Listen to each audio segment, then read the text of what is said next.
Welcome back to Life and Divinity. You know the drill, hit that like button, share this with a friend who could use a little zen, and subscribe so you don't miss out on future deep dives. Today, we are taking a deep dive into Vipassana Meditation. Vipassana. Exactly, an ancient Indian practice that's all about clear seeing. I like to think of it as cultivating a mind so still and clear, like, a mountain lake at dawn, that it reflects reality without any ripples or distortions. Beautiful imagery. It's not about checking out of reality, though. Right? No, not at all. It's actually about understanding it, experiencing it, but with much more clarity. And for those of you who, like me, appreciate getting to the heart of things quickly, this deep dive is going to unpack the essence of Vipassana. We'll be sharing simple ways to get started, practical tips for making it a part of your daily life, the benefits you can expect, and how to navigate the inevitable bumps in the road. As we at Life and Divinity always say, practical application is everything. Absolutely. That's where the real transformation happens. So, Vipassana. It's not just another trendy meditation technique. This one's got some serious history behind it. Oh, absolutely. It's one of India's oldest meditation techniques. And there's this amazing story about how the Buddha himself used Vipassana to achieve enlightenment. Okay, so talk about an impressive lineage. That's pretty powerful stuff. It really is. And the name itself, Vipassana, it comes from Pali, and it translates to clear insight, or seeing things as they truly are. Seeing things as they truly are. I like that. So how is it different from, the idea of emptying your mind or concentrating on just one thing? That's a great question. Unlike some other forms of meditation, Vipassana isn't about trying to suppress your thoughts. Because let's be honest, that's kind of like trying to stop the wind, right? Exactly. Instead, it encourages you to observe your thoughts and emotions with a sense of detachment, almost like watching clouds drift by without getting caught up in them. So it's more about being the observer rather than the thinker. Yes, exactly. Vipassana has a really supportive traditional framework. It's based on 3 interconnected pillars: Sila, Samadhi, and Panna. Sila, Samadhi, and Panna. Break that down for me. So Sila refers to ethical conduct, living with integrity. Mm-hmm. Samadhi is concentration, developing that focused attention. And Panna translates to wisdom or insight. I see. So it's not about mastering each pillar separately. They all kind of work together. Exactly. They're intertwined like threads in a beautiful tapestry. So for example, when you live ethically, Sila, your mind naturally becomes calmer, less agitated. Right, less inner turmoil. Yes.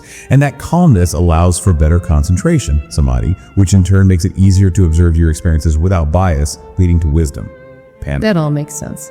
Now, you mentioned that Vipassana emphasizes being aware of the ever-changing nature of our experience. That sounds a bit more complex than just focusing on a single object, right? It is a little different.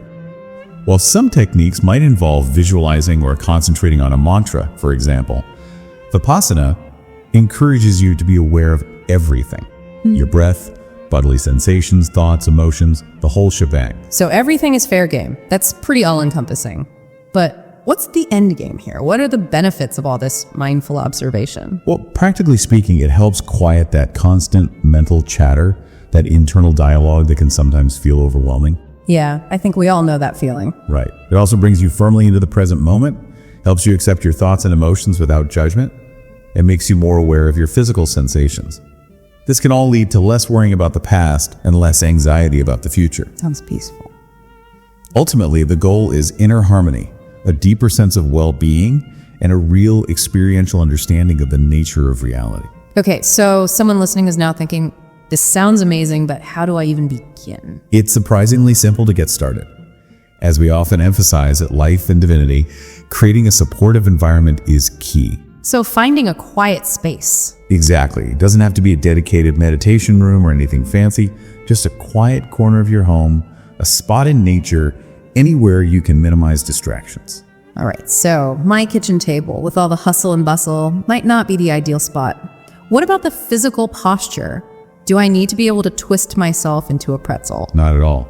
It's all about balance, comfort, and alertness. Comfort and alertness, got it. You want a reasonably straight spine, but not stiff or uncomfortable. You can sit on a chair, feet flat on the floor, cross-legged on a cushion if that feels okay for your hips and knees. Yeah. You can even kneel or lie down, although lying down might make your bed sleepy. Been there. The main thing is finding a position where you can stay still without discomfort distracting you. Then, Gently close your eyes or just lower your gaze if that feels better. Let your hands rest comfortably, maybe in your lap or on your knees. And I imagine taking a moment to scan your body for any tension is helpful too. Absolutely. Notice any tightness in your shoulders, jaw, maybe your stomach. Try to gently release that tension. Okay, I'm comfortable, I'm alert, I've released some tension. What's next? Now we come to the foundation. Mindful breathing. Mindful breathing sounds simple enough. It is, but don't underestimate its power. Our minds are constantly buzzing, but the breath is always there, a natural rhythm that anchors us to the present moment. Just bring your attention to the sensation of breathing. Don't try to change it or control it. Just observe. Exactly. Yeah. Notice the inhale, the exhale. Let your breath find its natural rhythm. Then gently focus your attention on where you feel the breath most clearly. Maybe it's the air flowing in and out of your nostrils, or the subtle rise and fall of your chest or belly. Just rest your attention there. So much of this seems to be about noticing. It truly is. Yeah. Another fundamental practice is the body scan. Okay, what's involved in that? It's about systematically moving your attention through your body, starting with the top of your head and slowly moving down to your toes. Like a mental inventory of the body. Yes, exactly. As you move your attention, simply notice any sensations that are present. You're not trying to create anything new, just observing. Maybe you feel tingling, warmth, pressure, or even a sense of emptiness. And why is this important? The body scan is essential for developing heightened awareness of physical sensations, which is a cornerstone of Vipassana. So for someone just starting out, how much time should they dedicate to these practices? Start small and be kind to yourself. Even 5 or 10 minutes a day is a fantastic start. As we often remind our listeners at Life and Divinity, consistency trumps duration, especially when you're starting a new practice. It's much more beneficial to practice consistently for a shorter time than to try to do a long session and then feel overwhelmed and give up. I know I'm guilty of that. We all are, from time to time. As you get more comfortable and start to notice the benefits, you can gradually increase the time you spend meditating.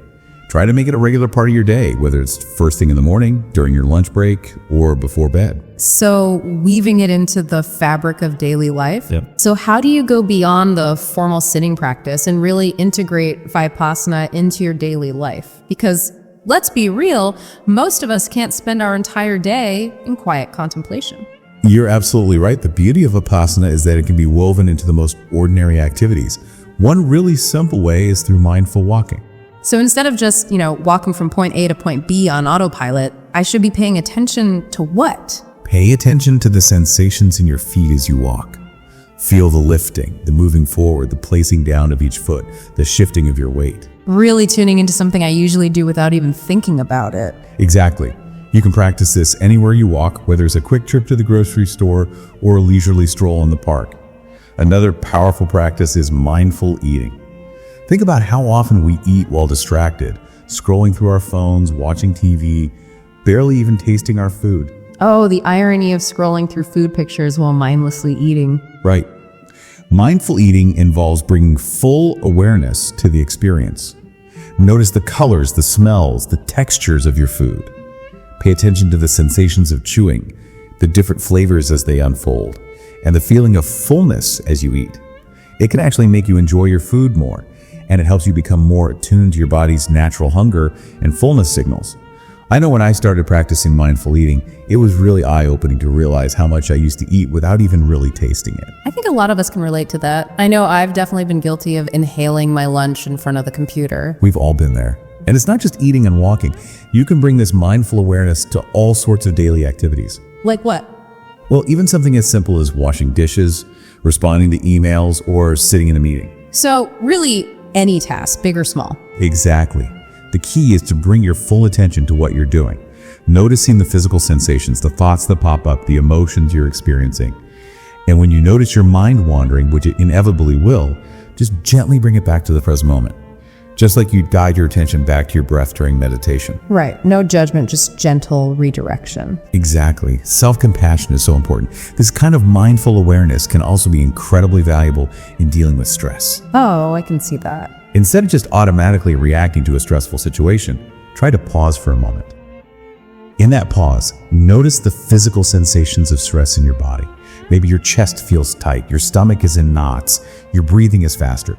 Just observe these sensations. Notice any thoughts or emotions that are present, but don't judge them or get swept away by them. Creating this tiny space between the trigger and your response can make a huge difference. So it's not about avoiding stress, but more about becoming aware of it. Precisely. It's about changing your relationship to stress. As we often remind ourselves here at Life in Divinity, these challenging moments are opportunities for growth and deepening our practice. So what kind of benefits can someone expect to experience from regular Vipassana practice? The benefits are numerous and can be really profound. One of the most significant is developing a deeper, more experiential understanding of your own mind and the nature of reality. You begin to see the truth of impermanence. The idea that everything is constantly changing. Yes. And you also start to understand the unsatisfying nature of clinging to things. The idea that happiness doesn't come from holding on tightly to things, experiences, people. Exactly. And you may even come to a deeper understanding of the concept of non-self, the idea that there's no fixed, permanent self. These aren't just intellectual concepts. And Vipassana helps you experience them directly. Wow, that's pretty powerful. It is. Many people also report a noticeable increase in mental strength and motivation.